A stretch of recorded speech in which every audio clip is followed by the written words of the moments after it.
Hey Ben, when the season ended, you let the organization know pretty quickly that you were coming back. That's obviously a difference from your previous seasons. What made you so sure right away to let them know that you wanted to come back? Well, I just, I felt it was the right thing to do if I wanted to play. I felt relatively healthy, all things considered, at the end of a season. But just felt like I had more in the tank, and just felt disappointed about the way the season ended, obviously, and hate to go out that way. So just wanted to let them know that if they wanted me back, I felt like I could give them, everything I got. Mike Pursuta. Hey, Ben, when you look back at last season, the end of the latter stages of it, was that as inconsistent as you've been in a while? If you agree to that, what do you attribute that to, and how does it get fixed? First off, Mike, you look very official with your microphone and headphones, so thank you for treating this as a professional environment. I appreciate it. As all things. Of course. Yeah, I mean, I didn't play well enough at the end of the season. It's no secret, and I'll be the first to point the thumb at myself. When the ball's in your hand every play, you have to make plays and you have to play better football. And, that's if the quarterback myself is not playing good football, that almost, especially late in the season, is directly related to winning and losing. And so I'll take that playoff and those games on me is just feeling worn down and not playing good enough football at the end of the season. Dale Lawley. Ben, they went out and they got a lot of offensive pieces for you in the draft. How do you look at that? What are your impressions of some of these young guys thus far?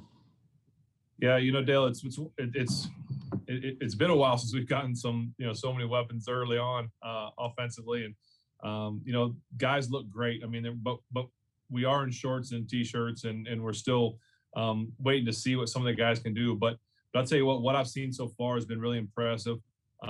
Knowledge of the game of football, picking up the offense already.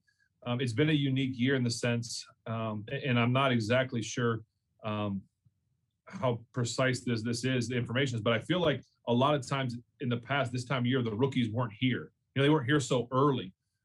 These guys came in at the rookie minicamp and haven't left. And so to be able to have the repetition with those guys, to communicate with them, to talk to them, whether it's at a locker, on the field, I'm really excited about the group that we got in here. Ray Fittipaldo. Hey, Ben, what was your reaction when the Steelers asked you to take a pay cut? Were you hurt? Were you surprised? Just what were your emotions? Ray, it was my idea. I told them I want to help the team out however we can. And so I went to them and told them that I would do whatever I could to help the team sign, the guys that are going to help us win football games.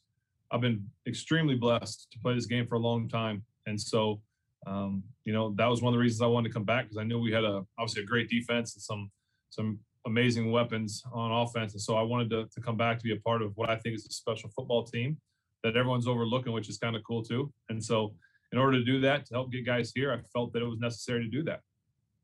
Ben, you mentioned some of the new guys being pretty impressive. Just what have you seen from Najee in the short time that you've worked with him, and what has he done that's really, impressed you, if there's been anything he's done up to this point?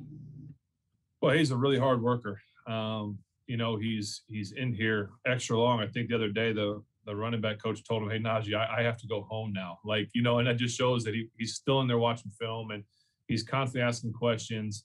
And that's good. I mean, he doesn't seem lost. It's not like it's too big for him. His head's not spinning. I mean, he's asking questions, which is good, but he's out there and he's playing fast. And I think the most exciting part about Najee that I think we're all going to be excited to see is once he gets it and it clicks and he goes full speed, it's going to be something to see. Noah Strackbeam. Hey, Ben, going back to the new offense, do you think what are the challenges in learning a new offense this late in your career? And do you think that maybe it's more challenging for you to kind of change the mold than it is for these new guys to come in and learn Matt Canada's offense? Yeah, I mean, for sure, it's definitely harder when you've had, kind of the same offense or a very similar offense for 17 years, and then all of a sudden something is looks the exact same, but it's called something completely different. It's very difficult. It's a big challenge, but that's the game of football is learning new things and new challenges. Coach Canada's offense is one that hopefully will be a good one, and that we need to execute the plays that he calls. And hopefully we'll be better on offense than we were last year. Rich Walsh. Hey, Ben, how important is it for you to be here this time with these younger guys, with the team and the voluntary coaching sessions now? Yeah, Rich, I'm here, I'm in town, so I might as well be here. Spending time with, we've got new centers. JC was here last year. Finney's been here in the past, but, KG's new, just to get some relationship with them. Obviously the receivers are guys that I know well, but there's still something to be said about being here. Just letting guys see you, speaking every so often to the group, breaking the offense down at the end of practice, little things like that. To me, it was important to be here, and so that's why I'm here. Nick Fairbaugh. Hey, Ben, something that Matt Canada's offense has done in the past, in college, he's done a lot of motion, a lot of play action, rollouts. It's stuff you really haven't done a ton, really, since early in your career. How does that adjustment from, just straight shotgun or even playing under center, which is what Canada does a little bit more in his offense, how's that as an adjustment to what you kind of did, in your past offenses? Well, we've gone under center. We've got shotguns. He's got more motions, but I feel like that's, where the NFL is kind of going right now, a lot of the jet sweep motions and stuff. So, I can go under center. Never said I didn't like it. We'll be under center. We'll be in the gun. We'll move. We'll like I said earlier, we'll throw a lot of different looks and schemes and things at people and see what works. Mark Caboli. Hey, Ben, historically, you've been pretty good throwing the deep ball over your career. Last year, not so much. What was your reason for that? And did it have anything to do with the elbow at all, in your opinion?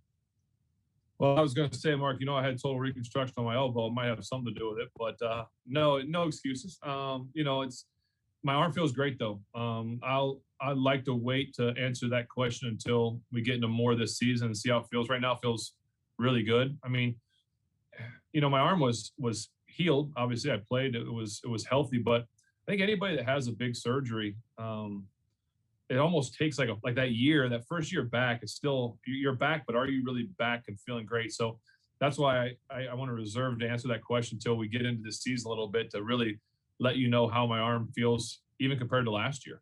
Chris Carter.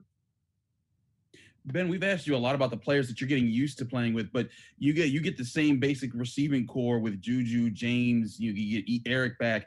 What was it like to see JuJu coming back, and what kind of conversations have you had with those guys about continuing what you guys have put together?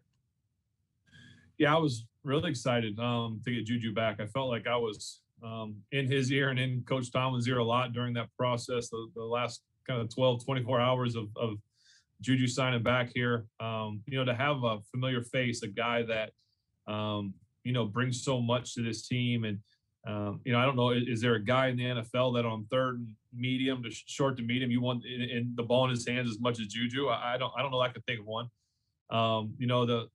What he gives to the passion that he gives to this city, to this team, to help us win is awesome. And he, as young as he is, he's the leader of that group. That's a young receiver group. We have a group, text message group, the chat that goes around that we communicate with each other quite a bit and tease each other. I had him over and we played Pig at the house the other day, and I had to show him the old man still, it's hard to beat. So I like to let him remind him of those kind of things. But that group is a fun group. That's one of the reasons I said I wanted to come back, is because that's a special group, and I'm excited to really see what they can bring to this offense and this team this year.